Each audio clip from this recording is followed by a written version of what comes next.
Welcome, everybody. This is Imran Nalawala of Wallaway Sports, and I'm joined by my co-host Chris Grayson of Ascend Perform, and we got a new weekly MMA show for you guys today. I'm excited. It's going to be our first MMA show, and we're going to be reviewing the UFC card we had over the weekend, UFC 259. And let me get Chris on here. Chris, how you doing? I'm good. So, Hmm. how was your weekend, man? Did you enjoy the fights? Yeah, I did. They were really good. It was a great card, man. Especially the the pre-fights. Some of the fights that you don't always they don't have big names. There's some really good fights on the undercard or the pre-fight stuff. I didn't get to watch any of them. So, You missed some really good fights, man. And the only problem is I didn't realize how good they were going to be, and so I was kind of like watching them on my iPad and doing work on my desktop computer. And I'm gonna have to go back and watch some of them because there was this right now, especially since it's our first show. I wish I would have taken some notes. And honestly, I'll be honest though. Here's the thing. I'm okay. I don't know how you feel. I'm okay with this in the beginning not being that great, even borderline sucking. And that might sound weird, but that's just how life is, man. You cannot get to be okay until you go from shit to suck to okay to good to great. That's just a process, and sounds like a you got to be okay going through that process. Because if you don't, you're just not going to do the work, you know. So maybe this won't be the best first episode in the world, but we're gonna learn and we're gonna get better, and that's just life, man. That's how it is. But there was this one guy. I've seen him fight before, and he won in the fight that I saw in an impressive fashion. He was on the card again. He had like dreadlocks, and he I couldn't tell if he if he was a white guy or a black guy because he had sort of a tan, and he had a certain swagger to him that I felt like, is he just like, a light skinned brother, or is this guy white? I don't know. He's got the dread because I mean, you can make dreadlocks, I guess, if you have enough hair and be white. You said But was he on the prelims or the early yeah, prelims? yeah. And the only reason I'm describing it like this way is because somebody watching this might go, "Oh, I know exactly who he's talking about," because I don't So remember his name. I want to say, I think I'm wrong, but I want to say his like last name was like Phillips or something. But and he fought a guy that was an excellent fighter. It was an unbelievable fight. They were both extremely skilled, extremely technical, and you know, he just outclassed him by a bit, and it was enough to win the fight. But I think he's going to be he's potential to be a big star. so for you, is there added motivation to watch like the prelims and early prelims because a lot of the times, I mean, not a lot of times, you are training fighters, but maybe you're training fighters who are still on the up and up, guys who might be competing on the prelims, guys who might be competing in other promotions. Is it just interesting for you to like look at the talent that's out there? Like, what intrigues you about watching the entire event? Well, I think it's. I started jujitsu in 1996, and I didn't stay with it though. I was afraid that it would get in the way of bodybuilding, which now I'm just not too happy about thinking that way. But that's what happened, and I picked it back up in 2005, and I just like. I've always liked individual sports as opposed to team sports, and I loved wrestling, and I like jujitsu a lot, and I think that makes me watch it. Plus, I like training athletes, but the reason why I'm saying it the way I'm saying it is because, I mean, I never got into watching basketball or football or really, honestly, much of any sports except MMA. MMA is just always just been. I mean, to me, it's like you're the only. There's you and then there's another guy in a cage, and it's all on you. And it's the most primal sport you can think of. I mean, basically everything comes down. If you dwindle it down to the lowest denominator, everything comes down to violence. It's just a matter if it's going to go down to that common denominator. So to me, that it's just always made sense. You should better be good at violence if violence is going to happen. And so I don't know, there's something about that. since I train athletes, I am more interested in watching all aspects of athletic sports, but not to the level of MMA. Like I couldn't. It'd be really hard for me to sit down and just watch basketball nonstop. I don't have ADHD or anything, but I like to stay busy. So I think what you've said is what a lot of people say in terms of why they like MMA because of the whole one-on-one component, and you're really to some extent you're competing against yourself, but you're competing against that one individual, and it's like who's the best, right? It's me versus you. Lock the cage. No one's in the ring with us. Um, but speaking of violence, let's just jump straight into the Peter Yan fight, man. And I know we were kind of discussing that a little bit before we went live against Sterling. So what do you think happened, man? In terms of the obviously it's somewhat of a controversial finish to the fight where he kneed him in the head while he was on the ground, and then you heard Daniel Cormier saying that Habib just texted him or told him that the corner was telling him to do that. So like Yeah. what did you find? What did you find about the finish? Well, okay, I heard all that too, obviously, because I watched it, of course. I even watched the post-fight press conference. I don't really know what to think of it because the thing is okay. At that point, he was clearly winning that fight. If the fight kept going in that direction, he was going to win. Uh, so it's really hard to think like he did it on purpose for an excuse because he was Doesn't make losing the sense. fight. Yeah. At the same time, I mean, the rules for hitting a guy with a knee when he has a hand down or whatever, they've been in play for a while now. You would think that they would know that, but there's been other situations where that happened. Eddie Alvarez had that happen to him against Justin Poirier. And the thing is, I think he said that when you're in there and you're fighting, sometimes stuff's just instinctual, man, and you're gonna do things without really thinking because it's a fight. You don't have time to think sometimes, and it was probably something like that. I think maybe his corner did say some stuff, but I would think that his corner, when the corner said hit him, it didn't mean hit him with the knee. It Yeah. meant hit him with your fist, you idiot. I don't know, but I'm sure Jan's probably pissed big time. But they're gonna run it back, and yeah, it was a bummer, man. It was a real shame that happened. Yeah, I think you're right. I think again, intentional like trying to hurt him and get disqualified doesn't make sense because he Doesn't make was sense. he was like winning the fight in a commanding fashion in the sense Yeah, what we talked about pre-fight. Like you said, okay, round one, Sterling's bringing the pressure, but Jan's playing chess, right? He's blocking, he's parrying, he's moving out of the way, he's counter striking, and then second round, third round, he's doing much better, and then he's taking that commanding lead. And like I think the example you gave of Alvarez is the best, right? Like when you're in there and you're sweating, you're tired, you're fatigued. Sometimes something maybe primal comes out, and you just hit the guy without the intention of doing something illegal. But it definitely seemed like it was a lapse of judgment and a momentary pause in his thinking, and it's unfortunate because he was the champ and he would have been able to defend his belt against a premier fighter, and now he's no longer the champion. So yeah, yeah. We'll see. I mean, we'll see what happens. I don't know how long it'll be before they have the next fight, man. Could be 6 months, but and Sterling was obviously pissed too. He doesn't want to win like that. Who wants to get a belt like that? You know? I mean, he was crying. You saw the fight. I don't blame him. I don't hmm. blame him. That's a horrible way to get a belt. I mean, he threw the belt off, in the octagon. Yeah, because So I people blame are him. gonna call.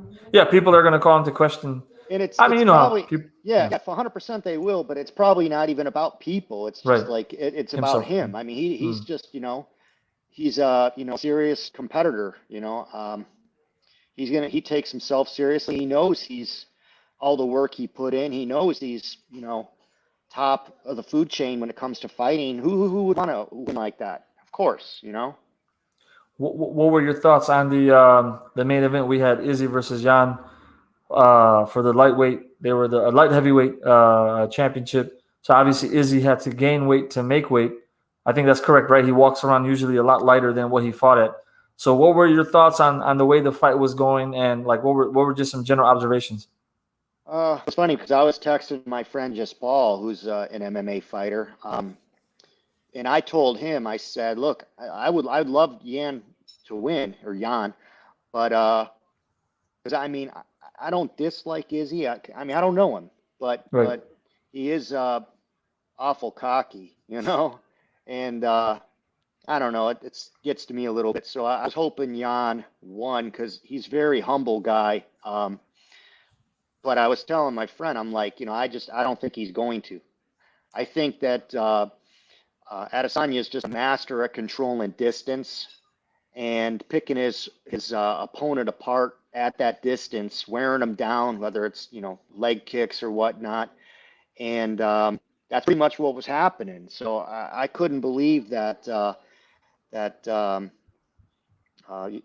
Jan was fighting him like that. I mean, I thought his game plan would have been to close the distance, get inside. Yes, you might take a couple shots, but once you're inside, maybe you're gonna be able to grab him. You're gonna be able to get him in the clinch. Maybe you're gonna be able to take him down, or you're gonna be able to hit him with something. Because I mean, you think of a guy like Jan with the kind of power that he has, even if he hits you and it's not dead on perfect, you're going to feel it. You're going to feel that size and that weight. And ultimately, that's, I mean, what he did. He won the fight. But I don't, I'd have to rewatch that just to see, I mean, if that was more of a fluke or if it was more of, that he changed his idea what he wanted to do. He changed his plan, his game plan. Because in the beginning, it wasn't working out for him. Do you think something like this harms Izzy's legacy, or is it to his credit where he's now taking risks, putting on weight, and fighting the champion at a higher weight division? No, I think it helps it.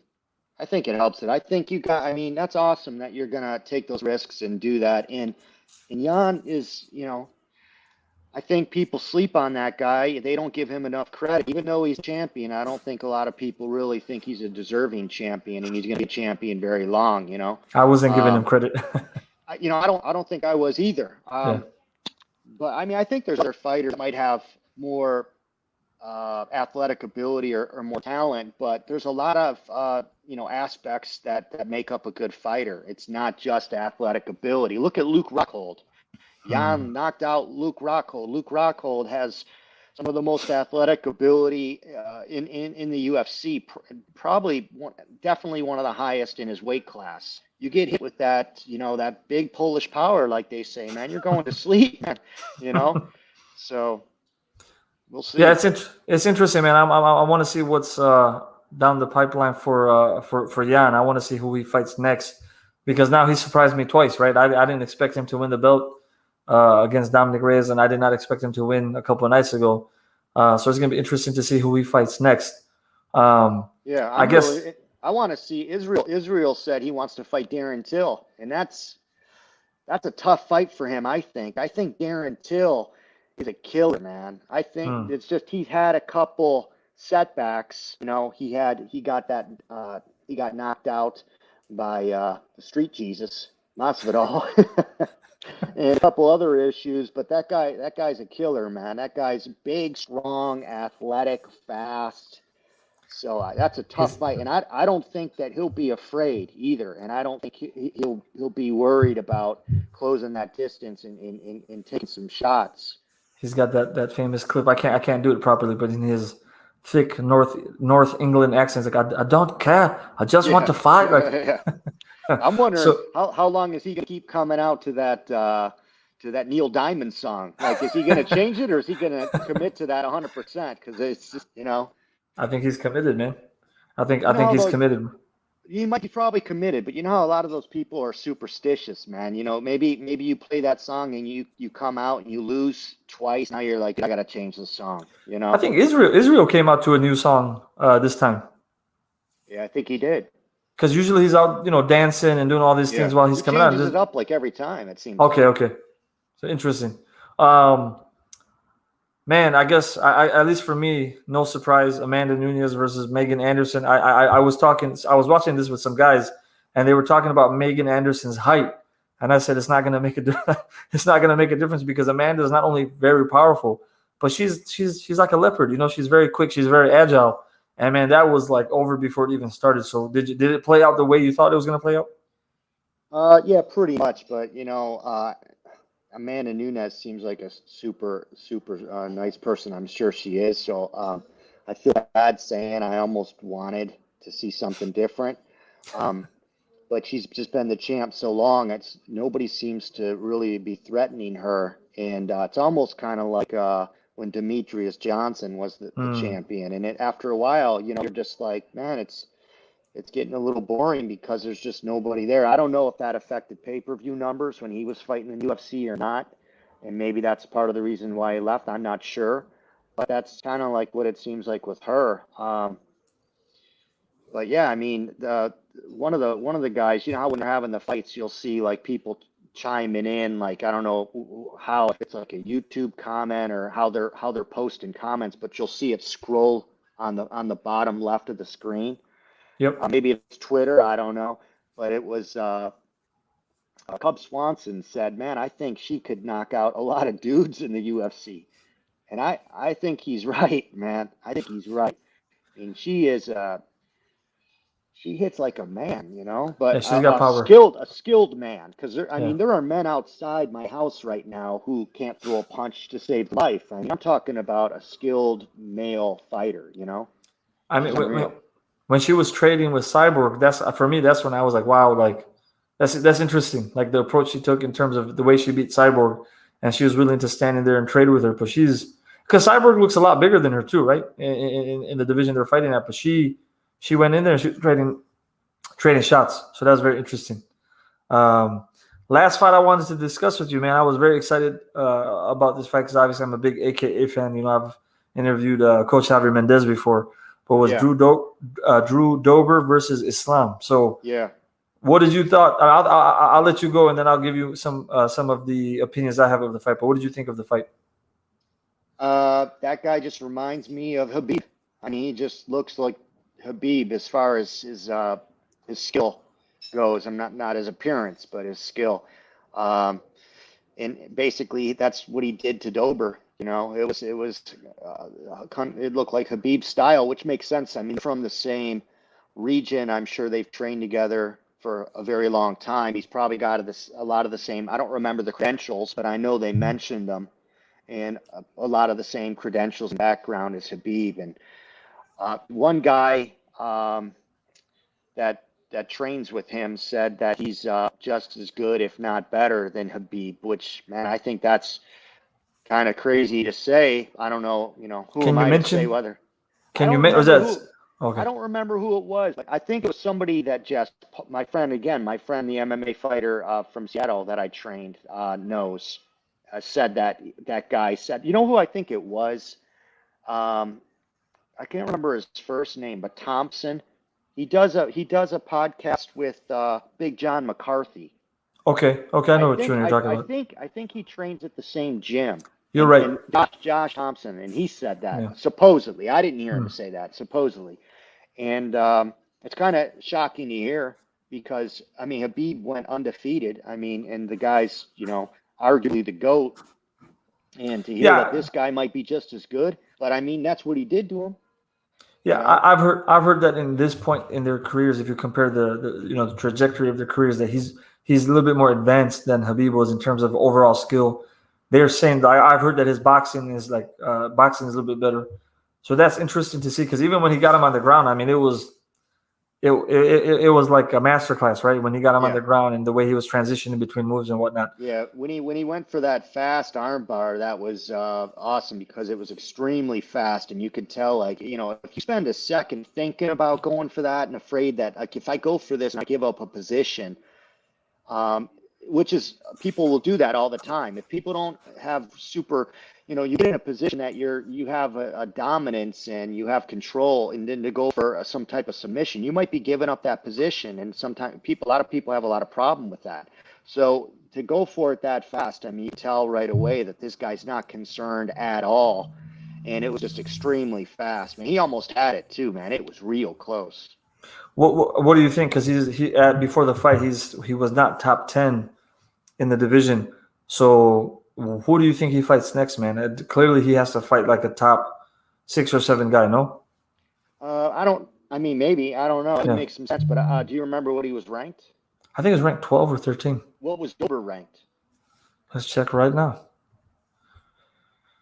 Because I mean, I don't know exactly how the rankings work. I think there's some controversy sometimes in regards to the rankings. You'll hear people, mention things or complain, and I don't know if things have changed over the last couple of years, but I mean, you would think if you just beat Dober and he was ranked, you should be ranked there. You would think.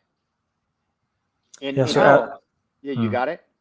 as of January, the end of January, so right as we were going to February, he was ranked 14th. Who, Dober? No, Islam. Okay. So about Drew Islam. Dober. Let me look at his. It's interesting how they don't make this really clear what the rankings are. Drew Dober. All right. What do you rank, brother? Let's see.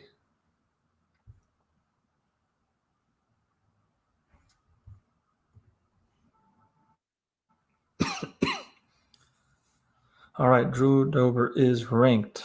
Ranked. So as of January as well, he was ranked 13th. So it seems like he was. So he was 13 and Islam was the other guy, 14. Islam, was 4. Okay. All right. Well, Yeah. he should at least have his rank. I mean, but I wouldn't have a problem if they gave him a fight at the top, against the number 6 guy or whatever you said. I wouldn't have issue with that, but that stuff's getting confusing also because I don't know, a couple years ago, it seemed like, if you were the number, 3 guy, oftentimes you're going to fight the number 2 guy or the number 5 guy. You're going to fight somebody that's going to be really, really close to where you're ranked, and you're going to have to work your way up the ranks before you get a shot at the title. Now it seems like there's a little bit of an entertainment value factored into that. And if like you get a guy that's just hot and he might not be ranked as well as some of the other guys, he might actually get a chance at a title fight, or if not a title fight, a really high level, highly ranked guy. Like, wasn't it? God, who is that one guy? I can't think of his name, but he's been out for a while for all kinds of different reasons. I think COVID just messed it up for him a bit. But he's from the Hamza? UK. No, Oh, not him, not him. No, he's from the UK. He's ranked either like between second and third in I think at the 170-pound weight division, and he was just about to fight somebody that was ranked right Leon around where Edwards? he was. Leon Edwards. He was Yeah. just about to have a fight with somebody that was ranked right around where he was, but I think it fell off, and then he was going to fight Bilal Muhammad. That's And this week. Bilal's a great fighter, and he's been doing But, great, but Bilal's ranked like 9th or something like that. yeah. So you could see Leon Edwards. A lot of fighters, if let's just say for argument's sake, he was ranked number 2, right? You could see how a guy maybe ranked 2 or 3 or whatever he's ranked might be like, I'm not going to fight a 9 ranked guy because I'm going back so far. I need to be going forward, or maybe there might be other issues. I'm not saying that there are with Leon Edwards, but maybe somebody might even have issues where I have everything to lose.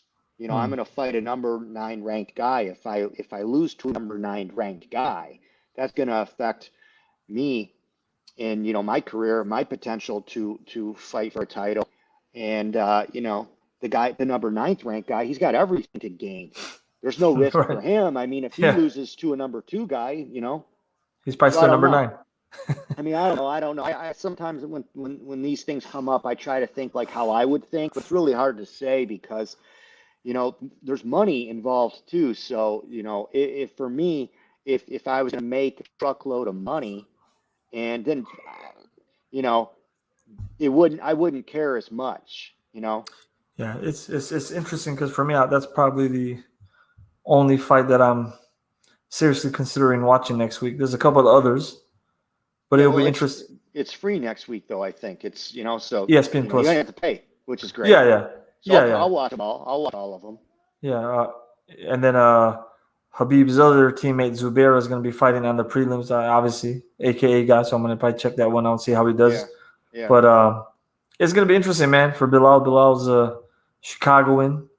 Yeah, You but know, isn't he in Milwaukee now? I thought he's over at the kickboxing guy's place. is that the same place that what's his name? Not Tyron Woodley. Is it Tyron Woodley used to train He there? goes there. Yeah, he's been up there a lot. And Ben Again, Askren. yep.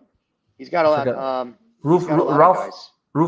Duke Yes, Rufus. Duke. Yeah, Duke Yeah, Rufus. Yeah, my boy CM Punk used to train there, man. Come on. yeah, that's your boy. You might want to keep that one to yourself.